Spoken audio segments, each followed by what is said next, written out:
Muy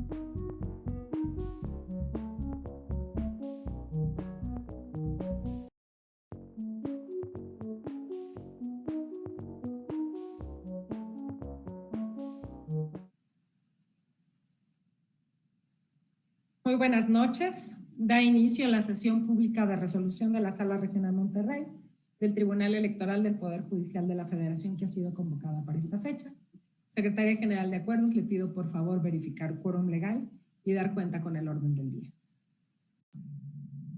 Con su autorización, magistrada presidenta, le informo que existe quórum para sesionar válidamente, toda vez que se encuentran presentes, además de usted, el magistrado integrante del Pleno de esta Sala Regional, así como la secretaria de Estudio y Cuenta en funciones de magistrada.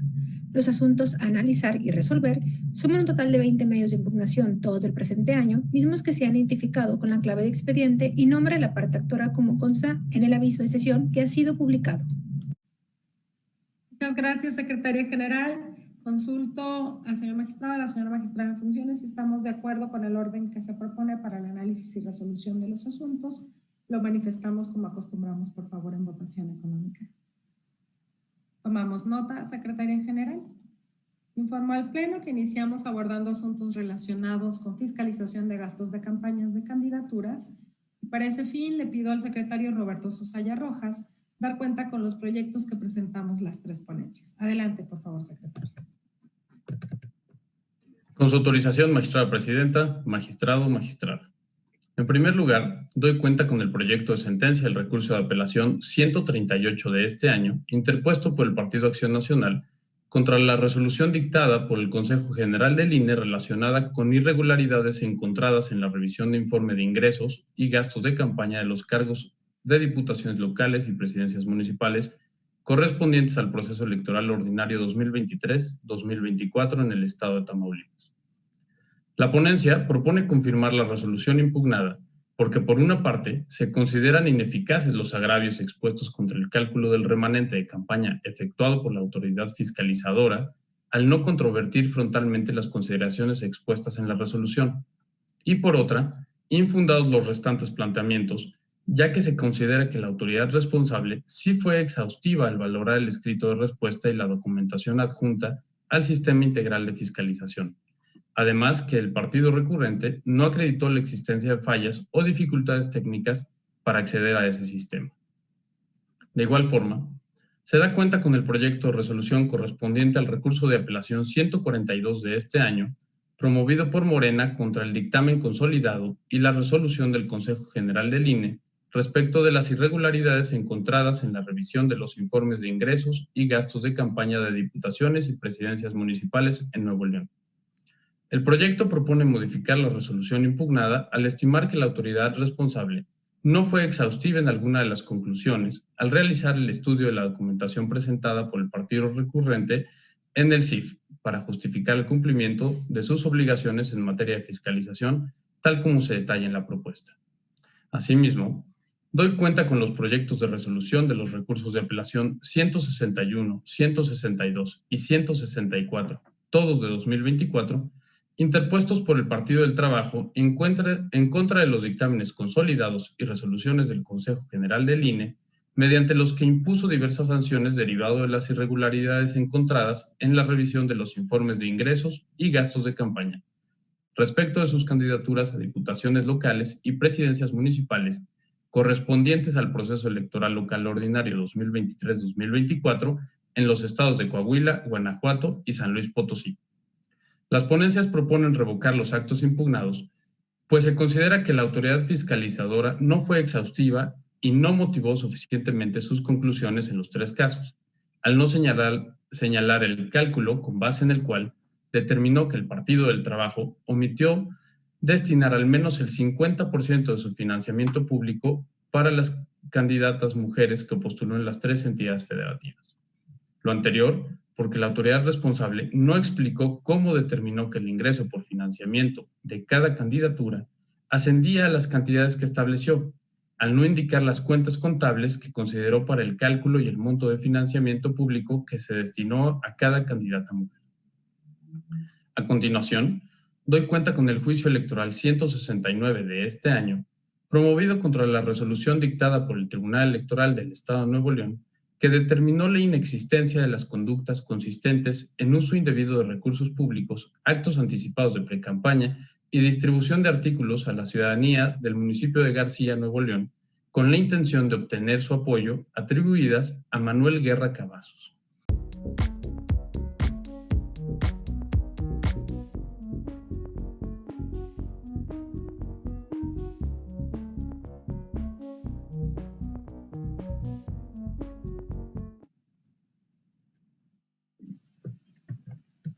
De nueva cuenta, y habiendo recuperado la señal en vivo de esta sesión pública de resolución de la Sala Regional Monterrey, retomamos con el inicio de la cuenta del recurso de apelación 169. Adelante, secretario, por favor. Con su autorización, magistrada presidenta. Doy cuenta con el juicio electoral 169 de este año, promovido contra la resolución dictada por el Tribunal Electoral del Estado de Nuevo León, que determinó la inexistencia de las conductas consistentes en uso indebido de recursos públicos, actos anticipados de precampaña y distribución de artículos a la ciudadanía del municipio de García, Nuevo León, con la intención de obtener su apoyo, atribuidas a Manuel Guerra Cavazos. La ponencia propone confirmar la resolución controvertida, toda vez que, como se detalla en el proyecto, se considera que deben desestimarse los planteamientos expuestos por el promovente en esta instancia, pues pretende sustentar una incorrecta valoración de hechos y pruebas realizadas por el órgano jurisdiccional local a partir de elementos que no formaron parte del procedimiento sancionador cuya resolución se impugna, de manera que, contrario a lo que refiere, a partir de estos no podría existir una deficiente actuación del tribunal responsable. Ahora, doy cuenta con el proyecto de sentencia del recurso de apelación 176 de este año, promovido por el entonces candidato a diputado local en Querétaro, en el proceso 2017-2018 por el Partido Verde Ecologista de México, Cristian Orihuela, contra la resolución del Consejo General del INE en el procedimiento administrativo sancionador oficioso en materia de fiscalización que declaró existente la infracción de recepción de aportaciones de entes prohibidos. En el proyecto se propone confirmar la resolución controvertida porque se considera que el emplazamiento al procedimiento se realizó correctamente. Además, se advierte que la acreditación de la infracción se basó en hechos que quedaron demostrados y firmes en un diverso procedimiento especial sancionador, y finalmente se considera que el actor no controvierte eficazmente las razones por las cuales la autoridad responsable realizó la individualización de la sanción.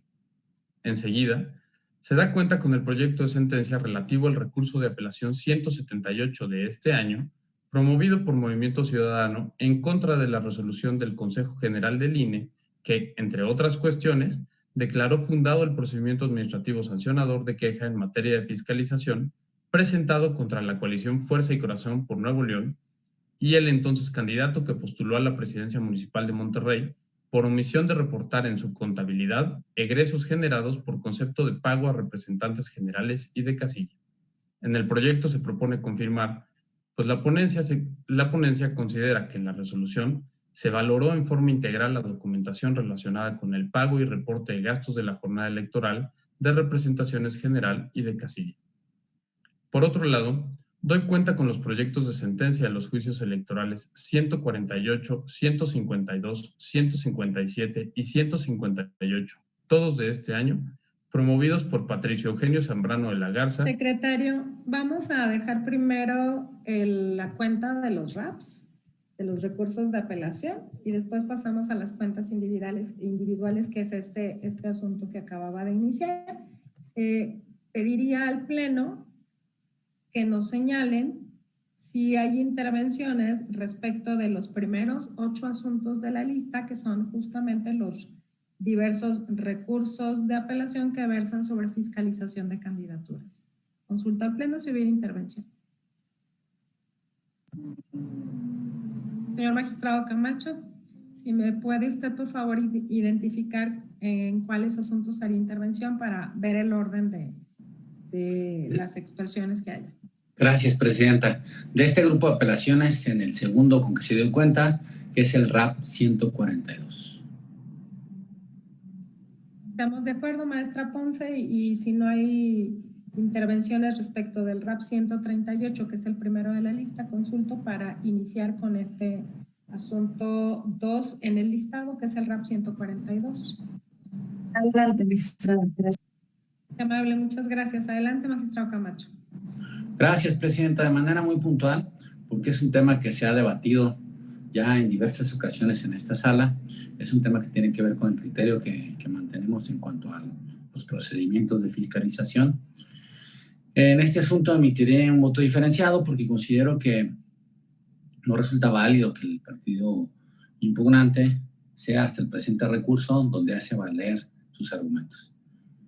El juicio o recurso del que conoce una sala regional es una oportunidad para que judicialmente, es decir, para que ante los tribunales, los partidos o las personas inconformes hagan valer lo que consideren respecto de los actos o decisiones que consideren les afectan.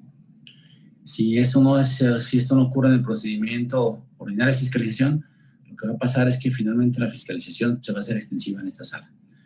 Entiendo que tenemos visiones diferenciadas y que cada una esté sustentada en argumentos y en la interpretación de lo que disponen las normas correspondientes. Entonces, solamente para hacer notar que yo tengo una visión diferenciada en este punto y que la cual no conduciría al mismo sentido y que por ello emitiré el presente voto diferenciado en términos de mi intervención. Gracias, Presidenta.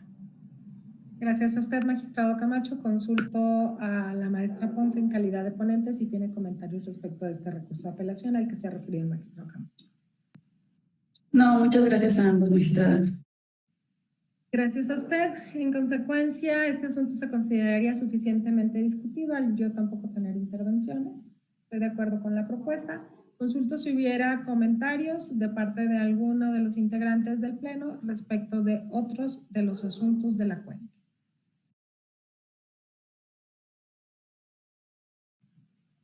Al no haber intervenciones adicionales respecto de los asuntos del primer bloque de cuenta, le pido a la Secretaría General tomar la votación, por favor.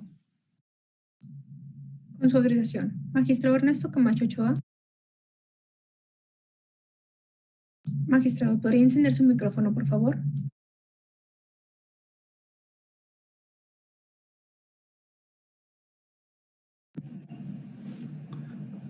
Gracias.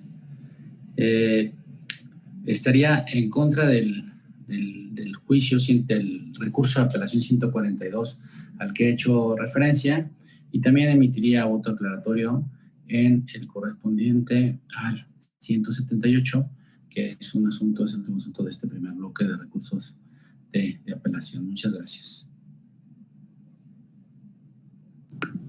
Secretaria en funciones de magistrada, Elena Ponce Aguilar. A favor de todas las propuestas, gracias.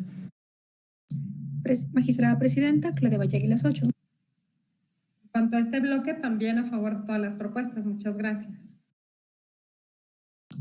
Presidenta, le informo que el recurso de apelación 142 fue aprobado por mayoría con el voto en contra del magistrado Camacho, quien anuncia la emisión de un voto diferenciado en términos de su intervención.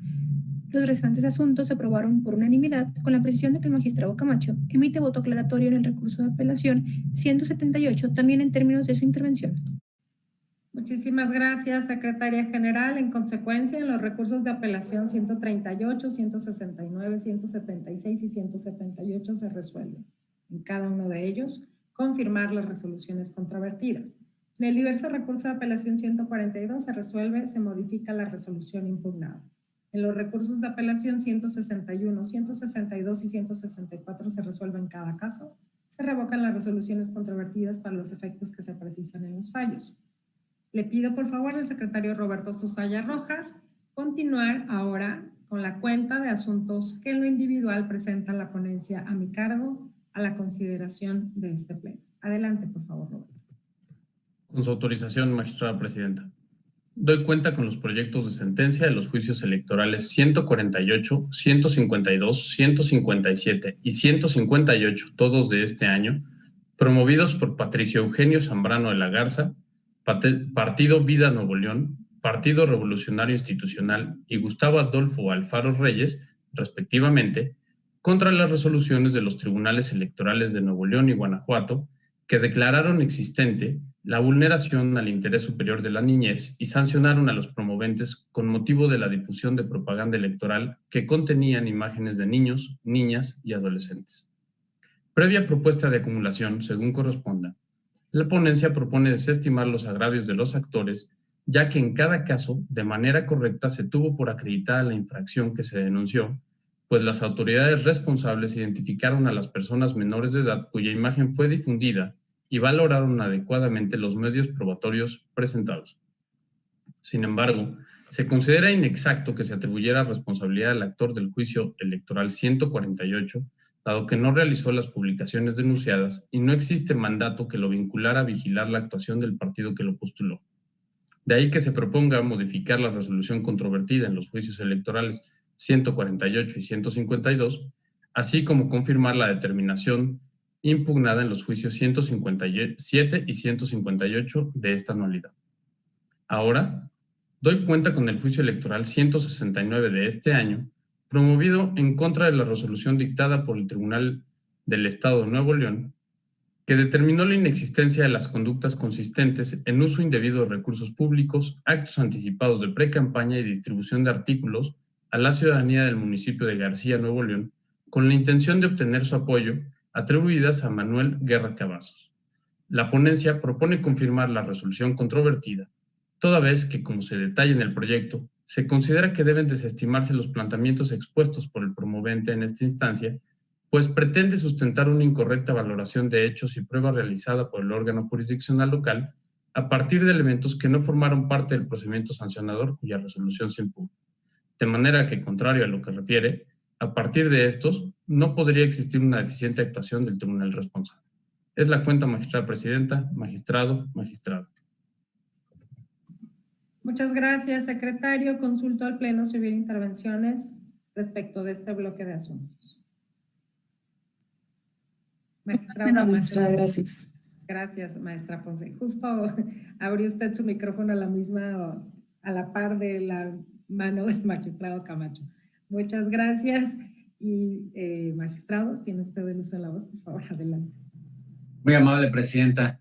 Solamente señalar que estoy a favor de las propuestas que se sometieron a consideración, con excepción del juicio electoral que fue el primero de este bloque, es el JE 148, en el cual emitiré también un voto diferenciado. Un voto diferenciado significa que votaré en contra, porque considero que, a mi modo de ver, cuando una persona aparece en una publicación que está firme que esa publicación es ilegal, cuando se beneficia de esa publicación y cuando este es el elemento clave, cuando es fácilmente identificable la publicación, entonces tendría que entenderse que también es responsable a menos que se deslinde. La palabra clave o el aspecto clave del criterio que someto a su consideración es exactamente esto, que la publicación sea fácilmente identificable. Exigir que una persona se deslinde o trate de evitar que se le considere corresponsable o aceptar implícitamente un beneficio, si de una publicación que no esté a su alcance, no suena razonable. Esto, por el contrario, cuando es así, desde mi punto de vista, sí tendría que ser objeto de sanción. De mi parte será cuanto, presidenta, magistrada en funciones, gracias. Gracias, magistrado Camacho. Consulto al Pleno si a partir de las intervenciones, del magistrado Camacho hubiera comentarios adicionales. Magistrada, yo acompaño el proyecto en sus términos. Gracias, maestra Ponce. Al no haber más intervenciones respecto del bloque de asuntos, le pido a la Secretaría General de Acuerdos tomar la votación, por favor. Con su autorización, magistrado Ernesto Camacho Ochoa. A favor de las propuestas y con voto diferenciado en el asunto que he hecho referencia. Secretaria en funciones de magistrada Elena Ponce Aguilar. A favor de todas las propuestas, gracias. Magistrada presidenta Claudia Valle Aguilas Ocho. A favor de todas las propuestas, muchas gracias. Presidenta, le informo que el proyecto del juicio electoral 148 y acumulado fue aprobado por mayoría, con el voto en contra del magistrado Camacho, quien anuncia la emisión de un voto diferenciado en términos de su intervención, y los restantes asuntos se aprobaron por unanimidad. Muchas gracias. En consecuencia, en los juicios electorales 148 y 152, cuya acumulación se propone y se resuelve, se modifica la resolución impugnada para los efectos que se precisan en la ejecutoria. Por otra parte, en los juicios electorales 157 y 158 previa acumulación, así como en el diverso 169, se resuelve en cada caso, se confirman las sentencias controvertidas.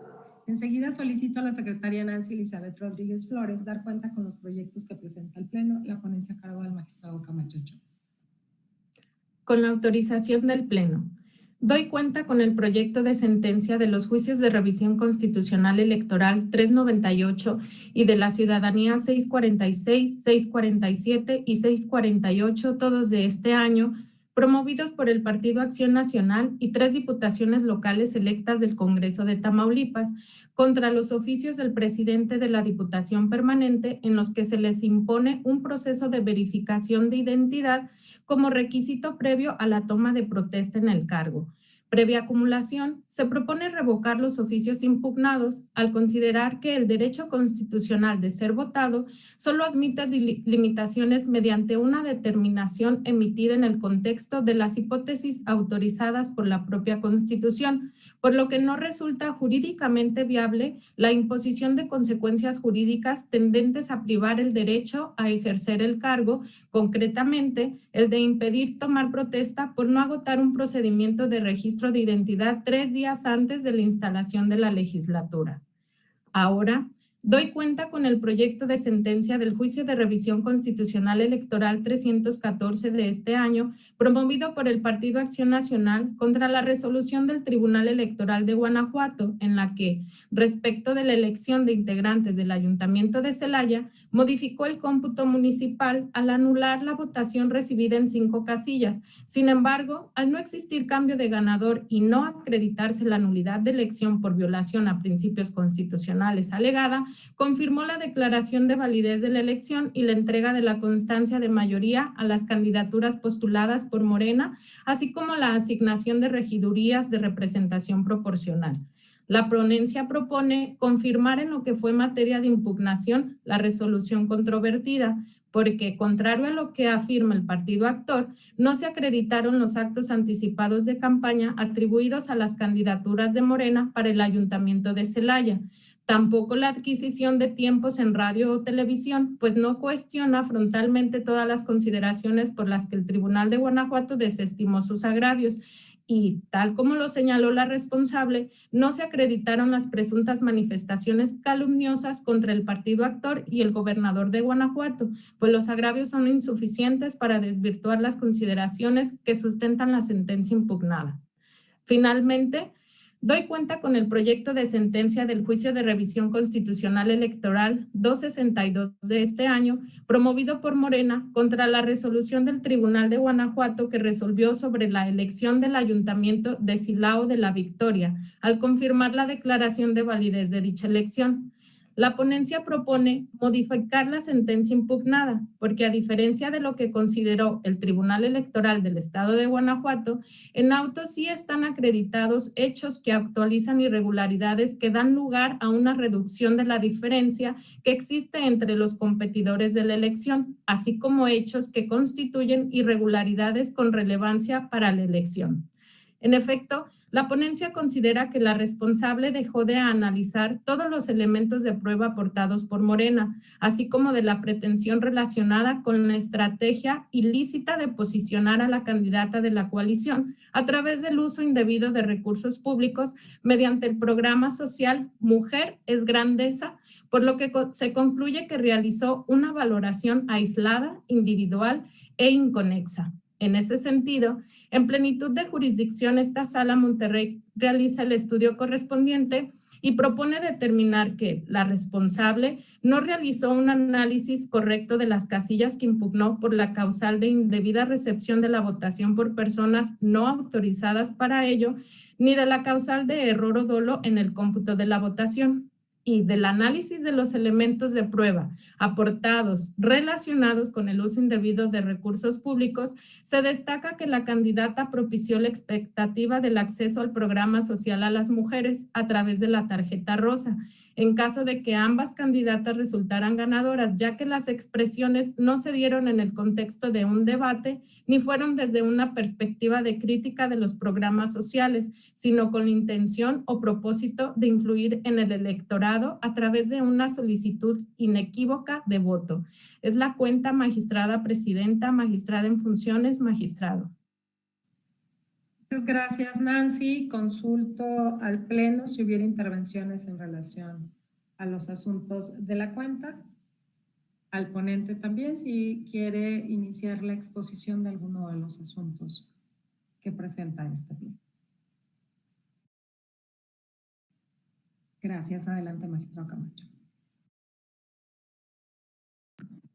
Muchas gracias, presidenta. Otra vez estamos ante un caso que yo podría identificar y reconocer que son como los que en la doctrina se denominan asuntos frontera o asuntos límite.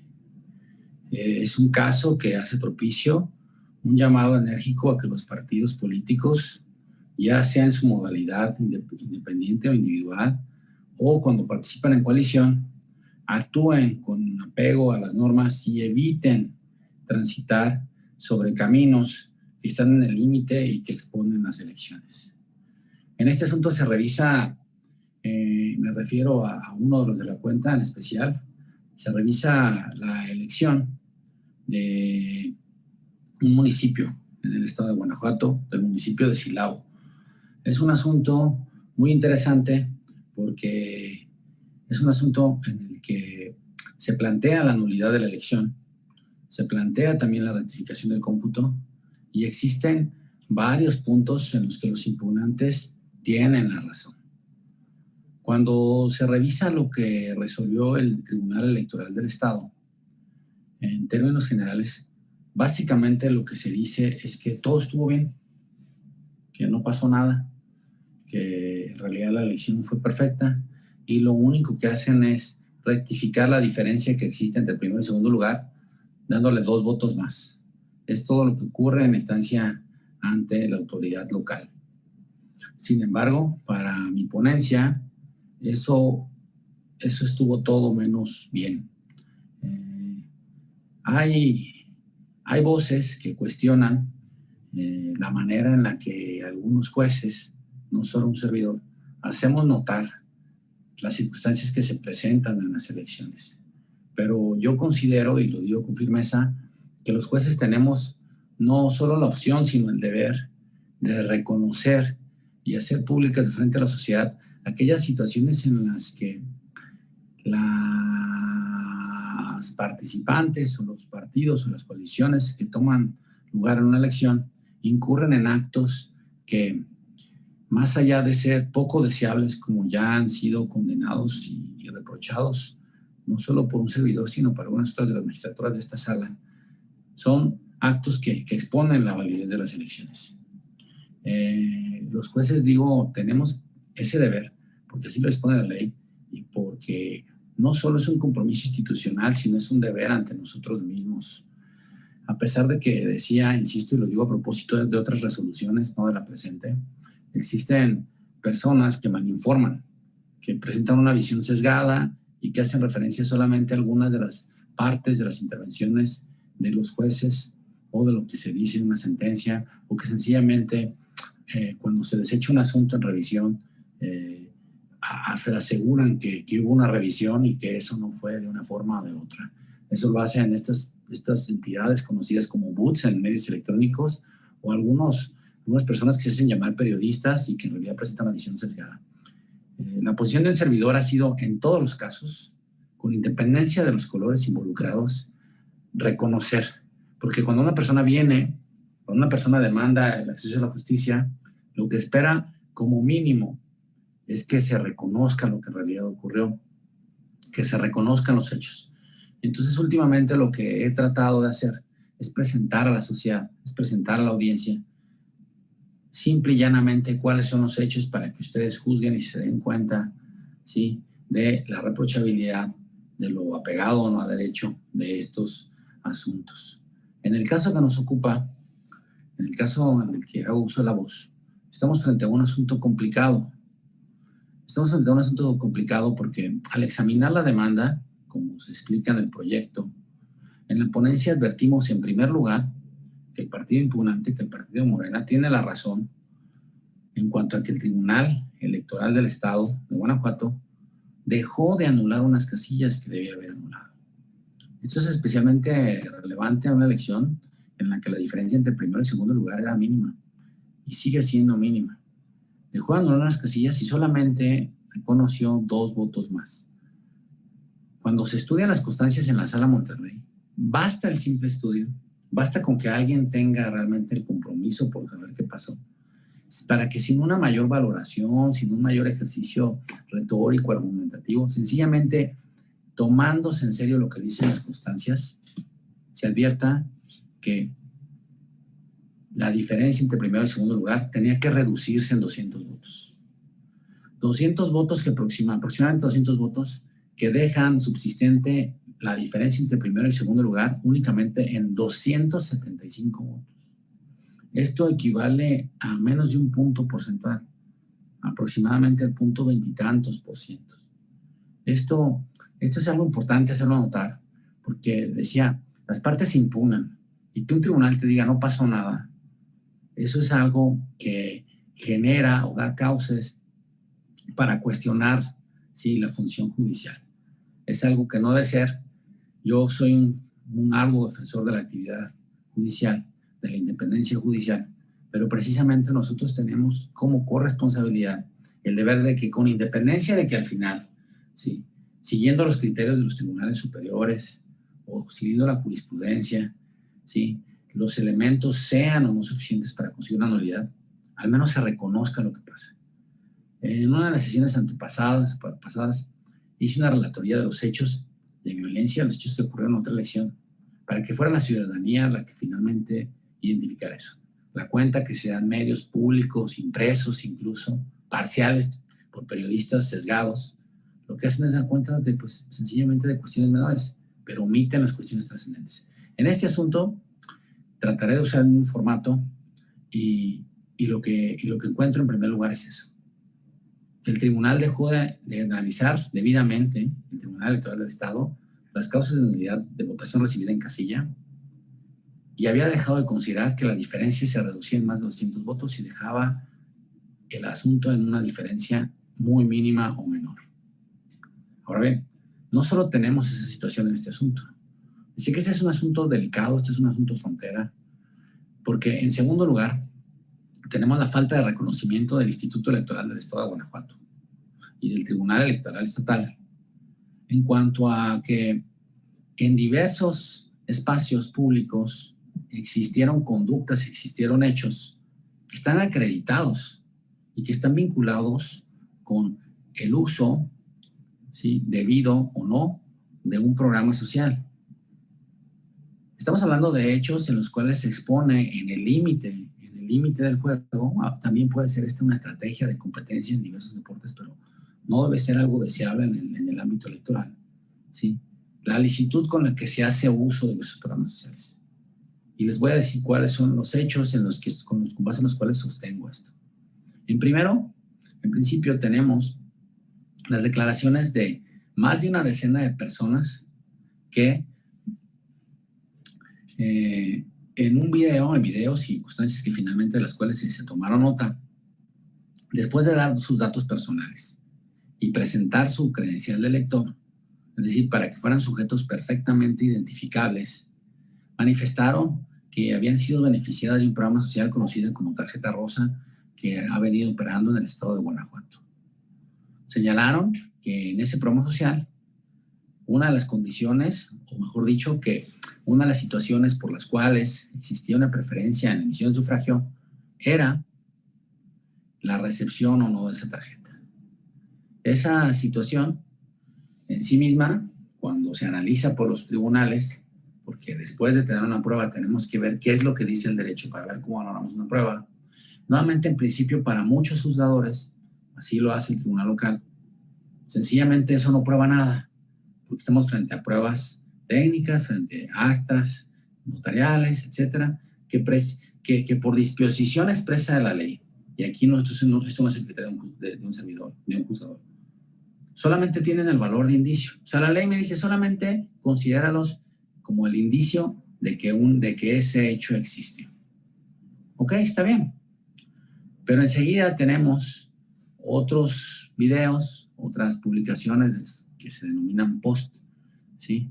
De unas personas en las cuales hace notar, algunos de ellos se califican o se dice son periodistas, se hace notar que durante el periodo de campaña, en distintos mítines, se ofreció la entrega de este tipo de tarjetas.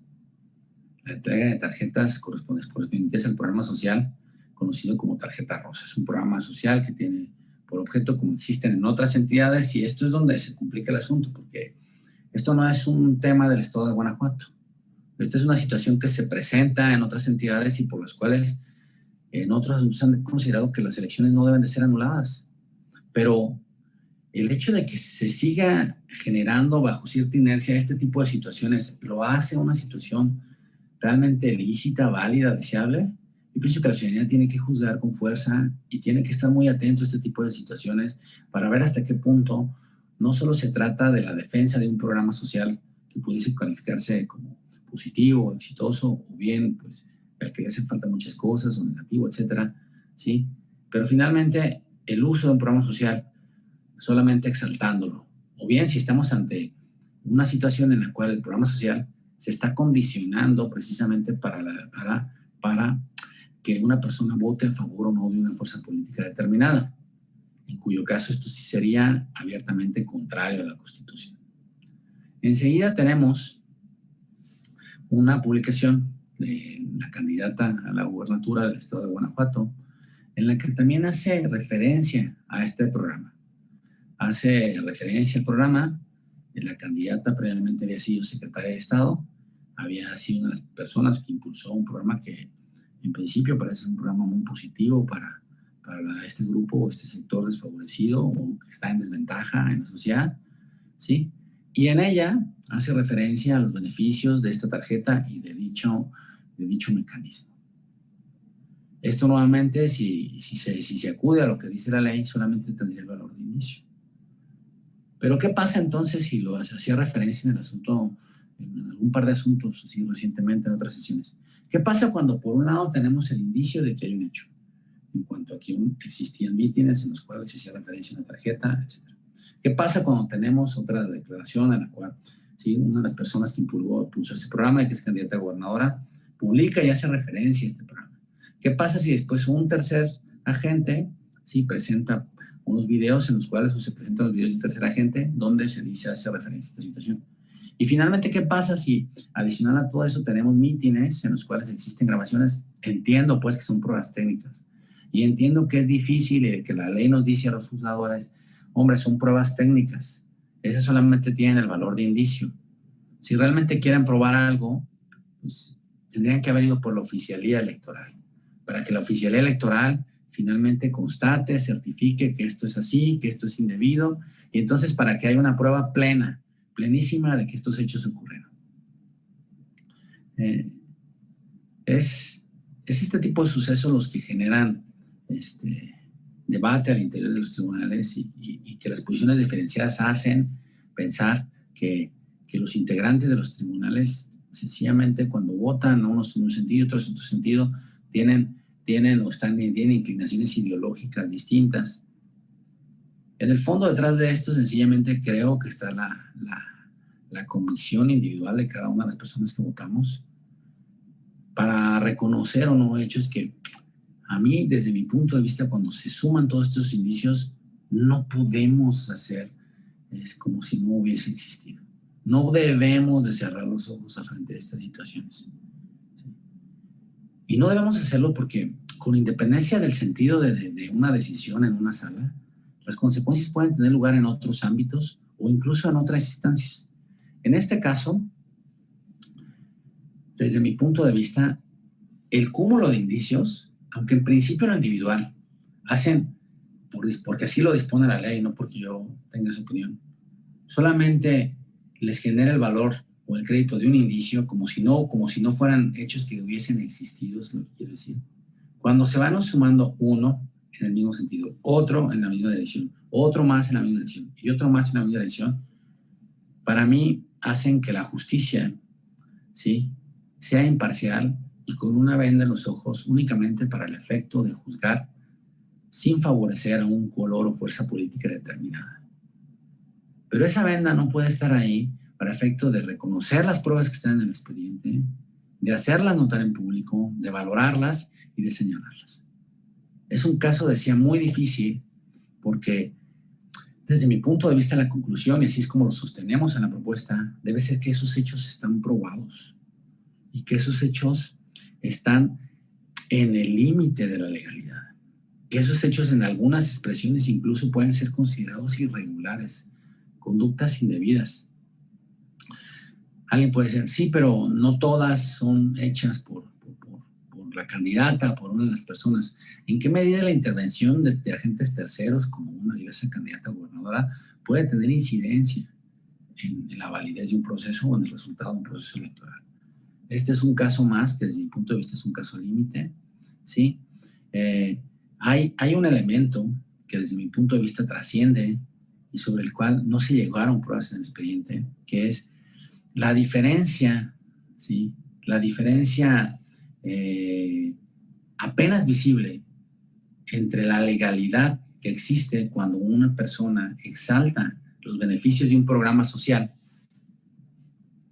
cuando incluso invita a las personas a votar, ¿sí?, por esa opción política para la continuidad de un programa social, que podría ya no estar propiamente en la exaltación, es decir, así gobiernan las personas de nuestra opción política, de nuestro partido, porque lo acerca al ámbito de legalidad. Aquellas expresiones en las que sí, en efecto, en el asunto, parece ser que es, si no votan, es que existe una amenaza o una coerción evidente. Si no votan por esta opción, quedarán suspendido o este programa que ya estaba implementado, porque era un programa que ya existía, les será suspendido a ustedes. Es verdad que no existen y eso hace que las decisiones judiciales sean difíciles en este último aspecto, ¿sí? Pero ¿qué tipo de pruebas necesitamos tener? Creo que es imprescindible que exista una reforma, un ajuste a la forma en la que se concibe la prueba, ¿sí? Sobre este tipo de aspectos sí tendría que haber reforma judicial, no frente a aquellos que atentan contra la independencia judicial. Se trata de aspectos que desde mi punto de vista tienen que facilitar una visión dinámica de las pruebas, entender los elementos implícitos en las pruebas para que se permita a los juzgadores con cierto cobijo quitar el velo de lo que puede ser un condicionamiento subliminal o implícito, ¿no? Me aparto completamente del análisis que hace el Tribunal Electoral del Estado.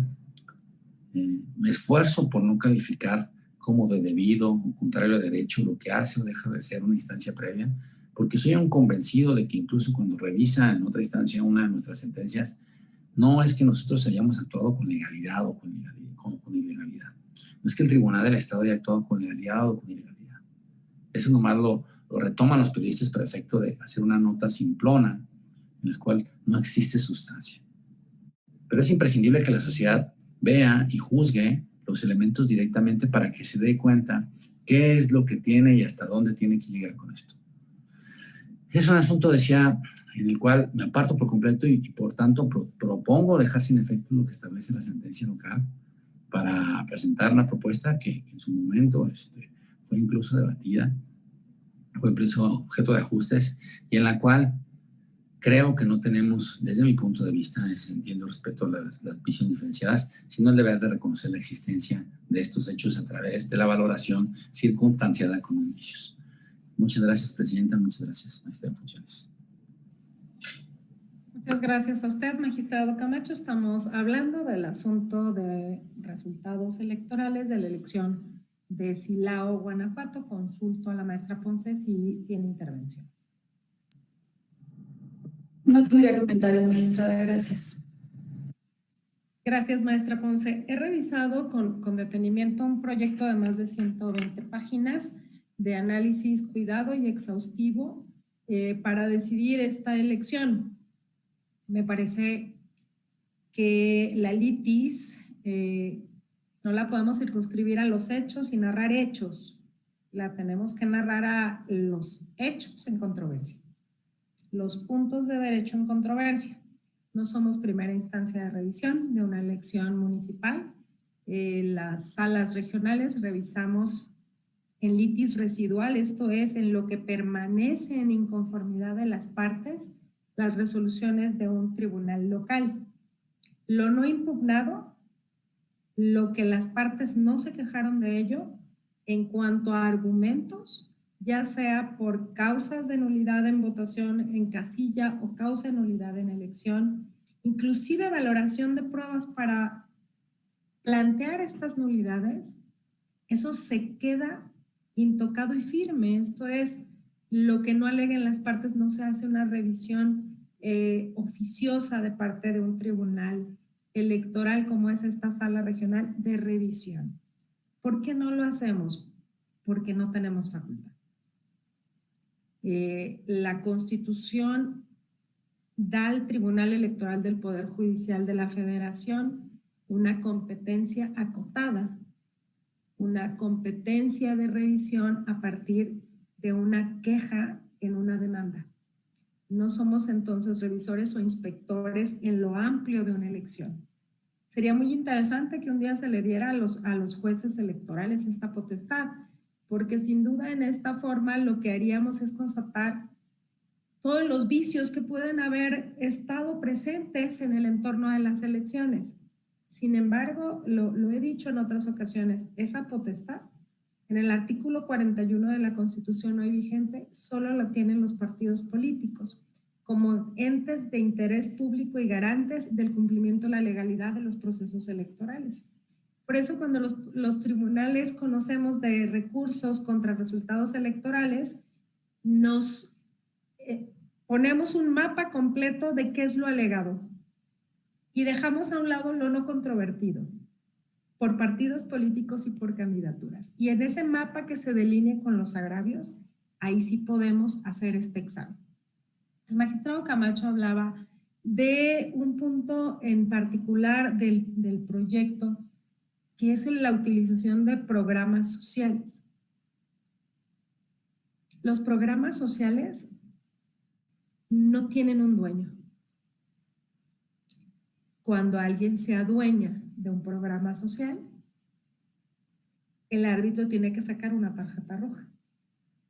Porque lo que no está permitido es que se ligue a un partido político con un programa social que beneficia a grupos sociales en situación de vulnerabilidad, que establece un apoyo en específico, en ocasiones no en numerario, en este caso la tarjeta rosa o la tarjeta de apoyo a mujeres, sí es un programa social que implica un apoyo en lo económico y que hay un padrón de beneficiarias sobre él. La pregunta es si ese programa social por sí mismo permanece en campaña otorgándose, ¿es ilícito o no? Las reglas entendidas sobre lo prohibido en los programas sociales no es la existencia del programa social, es su uso para fines clientelares. Es una apropiación por un partido y no por un gobierno como una política social. La siguiente pregunta a hacernos es si en las plataformas electorales, en las propuestas de campaña, ¿es válido o no considerar programas sociales existentes? En criterios de la Sala Superior del Tribunal Electoral, sí es válido que inclusive en las propuestas de campaña, las candidaturas puedan referirse a su afinidad con la continuidad de un programa social propio o ajeno, de quienes van en reelección o no, pero que consideran que ese programa social como política pública es importante su continuidad. Lo vivimos en las elecciones federales, donde inclusive los partidos de la coalición distinta a la coalición de gobierno o de partidos en el poder, decía que coincidían en la vitalidad, importancia y necesidad de mantener programas sociales existentes hoy. En los estados hay un espejo de esto también, en el que las propuestas políticas se pronuncian sobre la continuidad de los programas sociales. ¿Esto viola la ley electoral? Por sí mismo no, si es parte de su plataforma electoral, si es una oferta política. Lo que está prohibido absolutamente es decir que la entrega se condiciona, esto es, que no te daré el apoyo del programa social si no votas por esta opción o no. Eso es lo que está sumamente penado en el ámbito de las reglas de legalidad de los procesos electorales. La pregunta a hacernos, porque este es uno de los puntos que se mantiene en debate en esta instancia, es, ¿había posibilidad de anular una elección como la de Silao por el uso de programas sociales como una suerte de presión o de coacción al voto? Se probó que se coaccionó al voto, que se dijo que si no se votaba por una opción política, el programa social ya no se entregaría, porque la continuidad de un programa no es coacción al voto. Eso es oferta política y es propaganda electoral. Y eso no está prohibido, pero no lo digo yo, lo dicen los múltiples criterios que sobre ello existen de este proceso electoral y del proceso electoral anterior, porque los programas sociales han estado presentes en las impugnaciones como una suerte de necesidad de marcar cuáles son sus límites. Lo que existe sobre el uso de programas sociales es solamente una declaración de la candidatura, donde habla de que la gente le pregunta si los programas sociales continuarán o no, y se hace referencia inclusive a la posición sobre programas sociales de una diversa candidatura. Esto es incorrecto, es indebido, tiene capacidad de anular la elección por sí misma. No la tiene porque no se condicionó el voto por la entrega eficaz en ese momento del programa. Esto es, no se le indicó a estas personas que preguntaban si ese programa social iba a continuar, que si no votaban por una opción política u otra en ese momento, no a futuro, no recibirían los apoyos. Eso es lo que está, por supuesto, en contravención a la norma. Se hablan de actas notariales que se desvirtuaron cuando se dice que hay una declaración de más de una decena de personas. Son declaraciones posteriores a la jornada electoral de 8 y 10 de junio. Y yo voy a reiterar lo que dije hace poco. Lo posterior a la jornada electoral, lo que no se prueba en incidentes dentro de la jornada electoral o previos a ellos, son entonces hechos que pueden ser reprochados en otra vía, pero no de incidencia a la jornada misma. Los días 8 y 10 de junio, posteriores a la elección, se levantan actas notariales que se desvirtúan y que no son materia de impugnación aquí. Ojo con ello. Empecé hablando de lo que sí es materia de impugnación y lo que no es. En ocasiones es lamentable darnos cuenta que la esperanza de ganar una elección no se soporta en los argumentos de las demandas. Y cuando no se reclaman en las demandas, para nosotros no existe como reclamo para análisis posible y procedente. Es lamentable que en ocasiones las demandas estén mal hechas, las demandas obvíen aspectos que a lo mejor llevarían a un escenario de mayor beneficio. Sin embargo, los tribunales no podemos suplir esos déficits. Y hoy puedo decir que en este asunto, estas pruebas que no se valoraron como viables, como eficaces, ni siquiera son materia de agravio. Cuando esto es así, nos quedamos con lo que sí está reclamado. Y en lo que sí está reclamado, yo, a diferencia de lo que hace el proyecto, que solamente hace un ajuste de una casilla y se estiman correctos los demás planteamientos que no anulan un número importante de casillas por ineficacia en los agravios, justamente, me quedo con una apreciación en cuanto a la propuesta de hacer un abordaje de causal de nulidad por estos usos indebidos de recursos públicos que se hace o se propone hacer en plenitud de jurisdicción. Desde mi convicción en forma técnica, ni siquiera es necesario un análisis en plenitud de jurisdicción, porque además de que llega al mismo punto final, a la misma conclusión que el tribunal local de desestimar probada la causa de nulidad por uso indebido de algún programa social. Lo cierto es que para asumir plenitud de jurisdicción era procedente este análisis de plenitud de jurisdicción si se hubiera omitido el análisis o si se hubiera combatido debidamente los argumentos de valoración de pruebas. Creo que ninguno de esos aspectos, lo lamento decirlo con claridad, están bien planteados. Hemos como ponencia revisado a detalles esta litis local. Primero, ¿qué se alegó en la litis ante el tribunal de la entidad? Y esto es absolutamente necesario a fin de atender lo que se afirma que pudo omitirse o que se hizo incorrectamente sobre estos planteamientos concretos de este tema en el que me he centrado. Creemos que el agravio de indebido abordaje y examen por la responsable, en el mejor de los casos, es infundado. Esto es que no tiene razón la parte actora cuando dice que se hizo mal ese análisis, porque la forma en que se planteó esta causa de nulidad fue abordada como se planteó.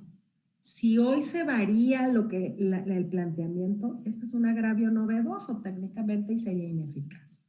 La parte actora, tanto en la demanda local como en la que tenemos en esta instancia, señala haber solicitado el análisis de la nulidad por el uso del programa Mujer es Grandeza o Tarjeta Rosa, haciendo énfasis en que ese programa fue un instrumento de coacción al voto. Esto es, lo que mencionaba antes, condicionar el voto, el programa si no se votaba a favor de una opción política. Ese enfoque del agravio en lo local se estudió desde nuestra perspectiva de manera correcta por el tribunal responsable porque atendió la causa de pedir, la forma en que fue propuesta. De forma congruente con lo planteado es que se dio esa respuesta. También quiero hacer notar, si ustedes me lo permiten, que incluso de considerar que resultaba procedente el examen desde otro ángulo distinto a la coacción del voto, al condicionamiento del programa social, con la votación a favor de esa fuerza política, insisto, llegaríamos a la misma conclusión de confirmar la decisión en cuanto se descarta la causa de nulidad de Chavalera. No coincido en que hoy se ajuste el enfoque de la causa de nulidad de elección a otro aspecto. Y ese otro aspecto al que se ajusta el enfoque de la causal es a decir que hubo una estrategia sistemática de difusión y de promoción indebida de programas sociales con fines electorales, tanto en propaganda gubernamental como en actos de proselitismo. La propaganda gubernamental es una infracción a la norma electoral que es atribuible y reprochable a quienes están en el gobierno utilizando ese espacio y esa posición para obtener mejor exposición ante el electorado en forma indebida, por supuesto.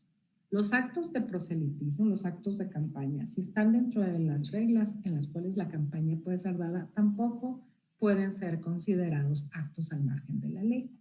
Si vemos con claridad lo planteado aquí y buscamos darle coherencia, esto es verlo de manera amplia para conocer los hechos, con la forma en que se refirió la causal en lo general en la instancia, inclusive siendo laxos en la causa de pedir y entender que en general la queja fue del uso indebido del programa social, volvemos a caer en la falta de pruebas conducentes y eficaces.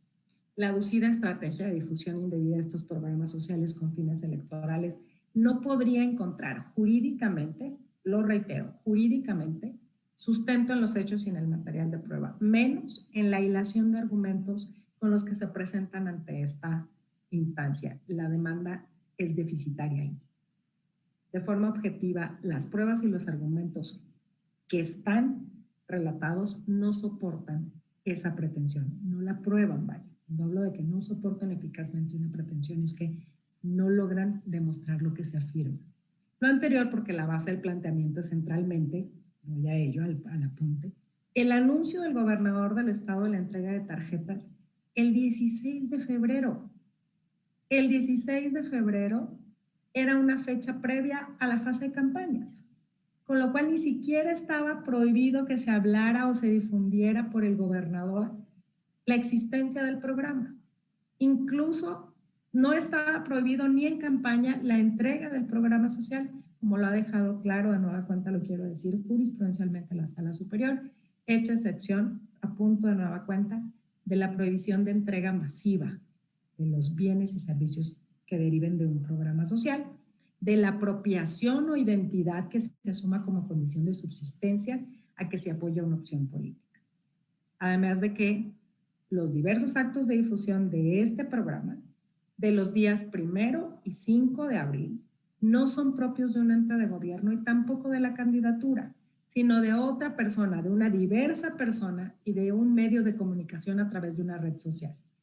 Quiero decir con esto que no es para mí una confesión de condicionamiento, no jurídicamente, no probatoriamente, que la otrora candidata hablara en el entorno de una rueda de prensa de estos programas sociales, que bien podían ser parte de su plataforma electoral o de las propuestas que presentaba o de las propuestas con las que comulgaba como parte de su campaña.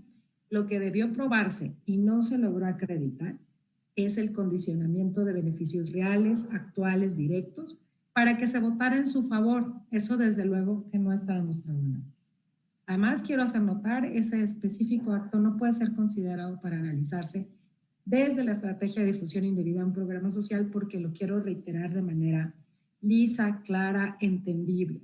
En principio, no está prohibido aludir a la continuidad de programas sociales. Tampoco puede equipararse esto a una propuesta de campaña con una propaganda gubernamental. En su caso, se puede haber tratado de un acto de proselitismo válido, porque no alude a la apropiación de la entrega de beneficios ni tampoco genera confusión en el electorado, como que se trate de un programa social propio o atribuible a una fuerza política. La calificación de ineficacia que mencionaba la conduce en lo vago de los señalamientos. Es patente para mi ponencia cuando vemos que Morena señala de forma imprecisa que aportó un gran cúmulo de pruebas que demostraban esa estrategia indebida. Si a esta sala se le dice, aportamos un gran cúmulo de pruebas, la pregunta a hacernos es, ¿cuáles son esas pruebas? ¿En qué medida podrían demostrar los extremos que son necesarios probar? La respuesta es que no sabemos a qué cúmulo de pruebas se quiso referir, porque no los indica, no los identifica de forma alguna. Por eso hablaba yo de una deficitaria forma de plantear una inconformidad en cuanto a las pruebas. De ahí que por estas razones, si bien sí coincido en la conclusión de que no se configura la irregularidad invalidante, no suscribo las consideraciones o el abordaje para este análisis específico de ello. Resulta que votaré concurrente en los términos de esta intervención, esto es, votaré por el sentido, apartándome de consideraciones en cuanto a este tratamiento que al final define un análisis en plenitud de jurisdicción que, reitero, para mí no era procedente. Es cuanto de mi parte. Consulto si hubiera comentarios de parte de usted, maestra Ponce. No, magistrada, gracias. Gracias. Magistrado Camacho.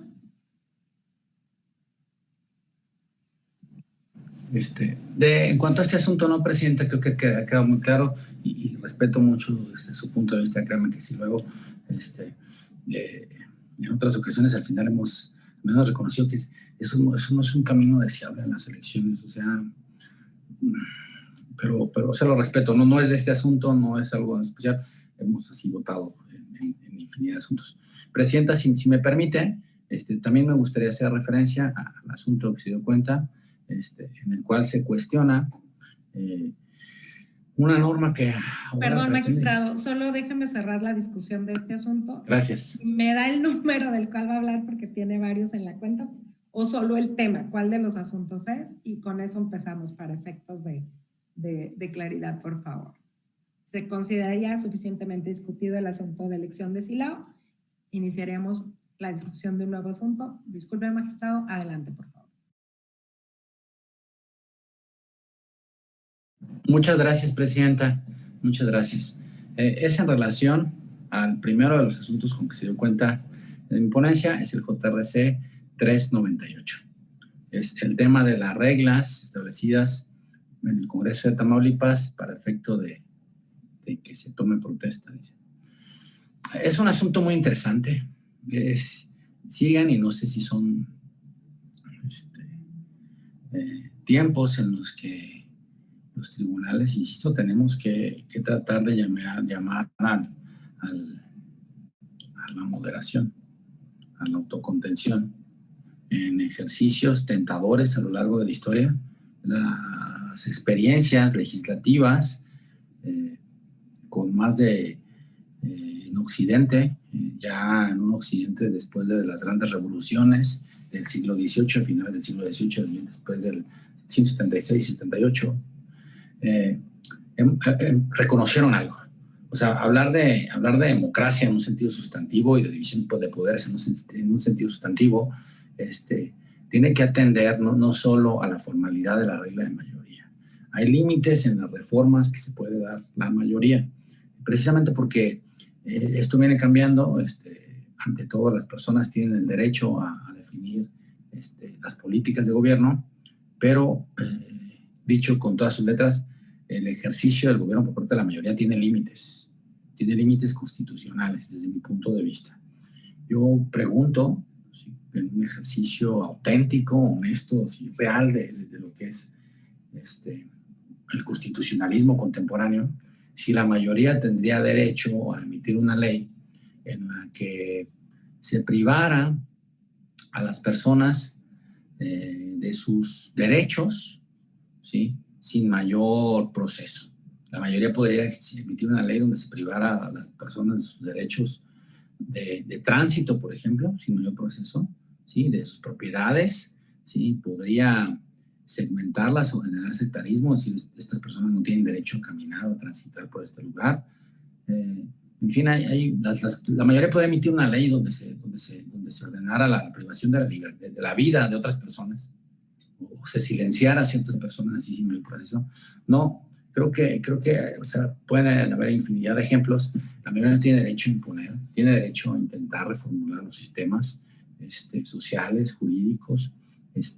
Creo que hay toda la legitimidad en ello, precisamente porque, ante todo, el poder público, el poder del pueblo, el poder de la sociedad, sí, es el que finalmente debe de definir los cauces normativos y del Ejecutivo, ¿sí? Pero frente a eso, y hay que decirlo con claridad, está frente a ese ejercicio y las tentaciones del abuso del poder. Recordemos que la mayoría también puede llegar a ser una tiranía, ¿sí? La posición de los jueces. La posición de los jueces, que tenemos que marcar límites. En el asunto que someto a su consideración, similar a lo que se ha presentado, a los que se ha presentado recientemente, nuevamente se pretende bloquear la posibilidad de que una persona que ya fue electa por el pueblo, por la ciudadanía que votó, tome protesta. Esto, desde mi punto de vista, no es posible con independencia de que incluso se incumplieran con formalidades administrativas. Para no hacer larga la intervención, extensa la intervención, lo único que puedo decir es que ese tipo de medidas, cualquier tipo de medidas similares, no solo la que se está cuestionando, que en el caso es una norma en la que se dice que los diputados, ¿sí?, o sea, los diputados ya electos, no un aspirante, no un candidato, los diputados ya electos, ¿sí?, los legisladores, solamente solo los legisladores que cuenten con la acreditación prevista en la propia normatividad parlamentaria podrán rendir protesta. Es decir, una mayoría de legisladores podría decir que finalmente lo que votó la ciudadanía ya no funciona, ya no existe, porque ahora le pueden poner un requisito administrativo. No, eso no es posible.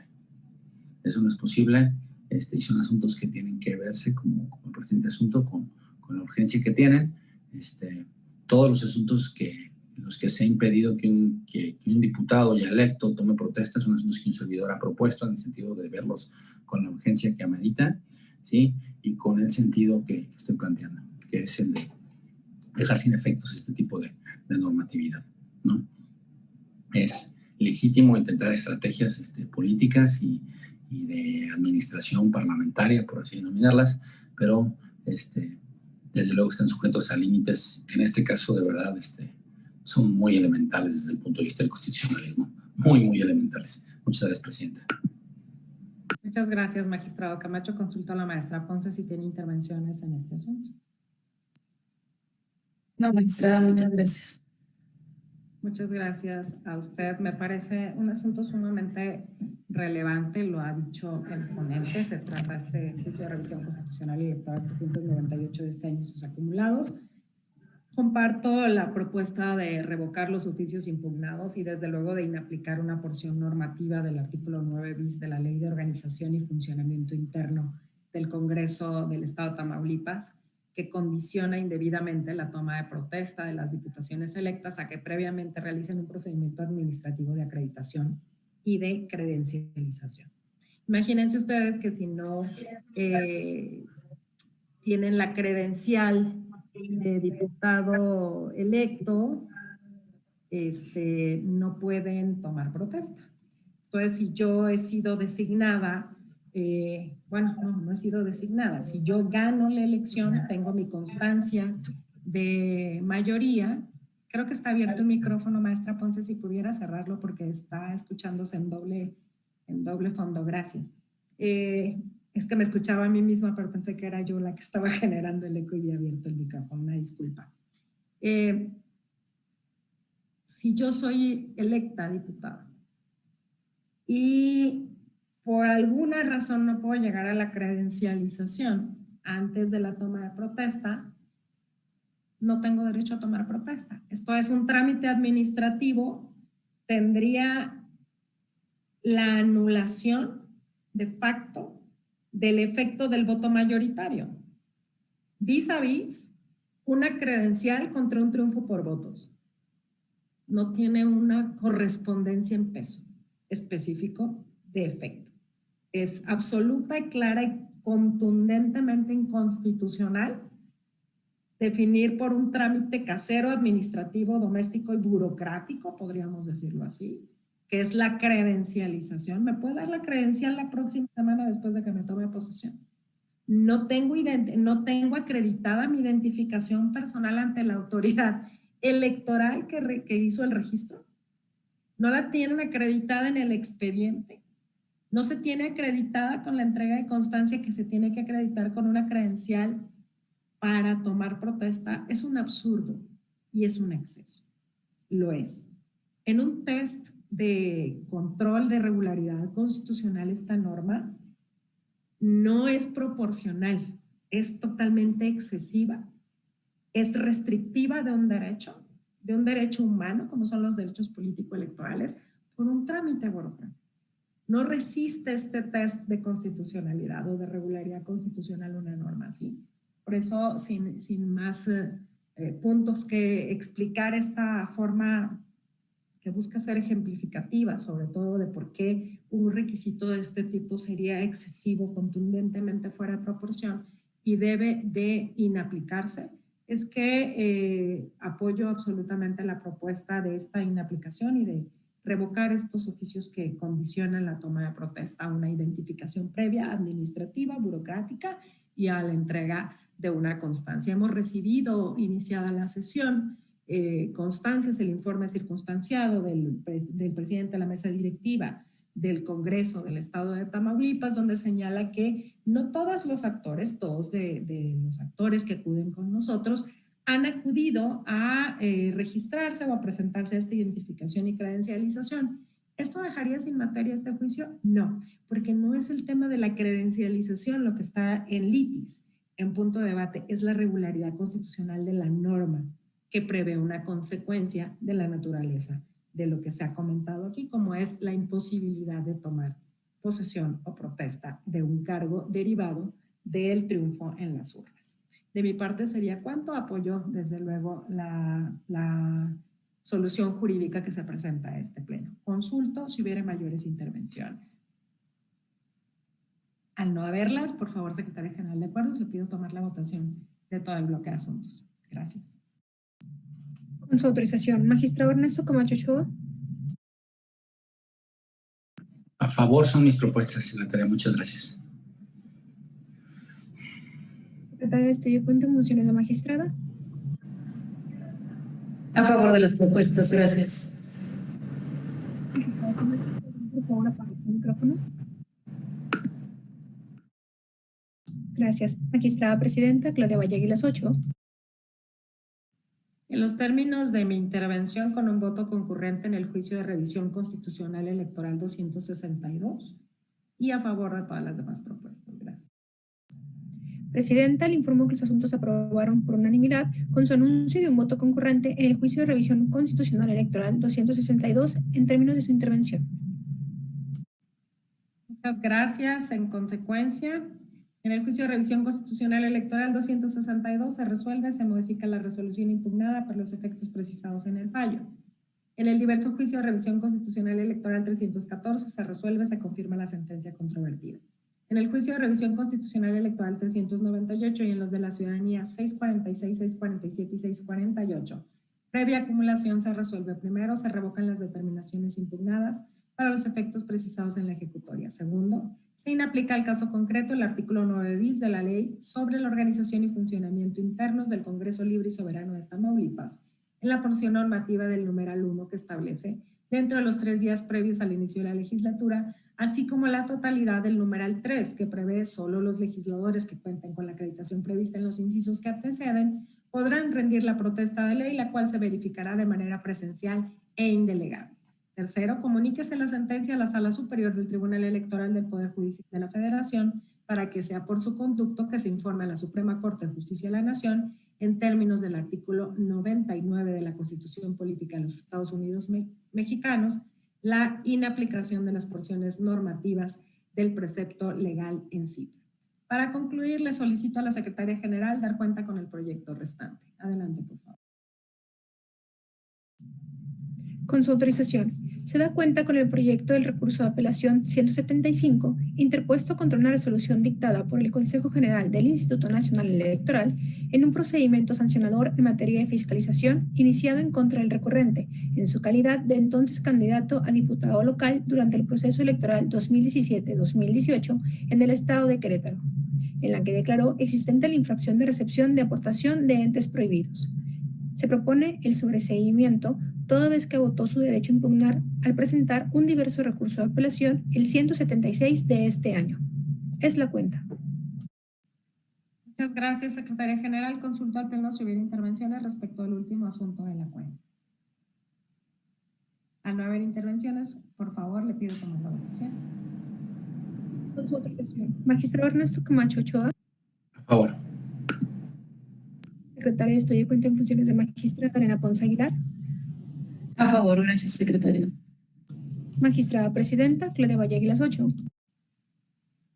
Gracias, maestra Vázquez, a favor de la propuesta. Presidenta, le informó que el asunto se aprobó por unanimidad de votos.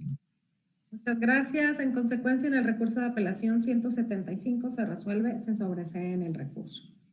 Señor magistrado, señora magistrada en funciones, hemos agotado el orden del día, por tanto, siendo las 21:59, se da por concluida.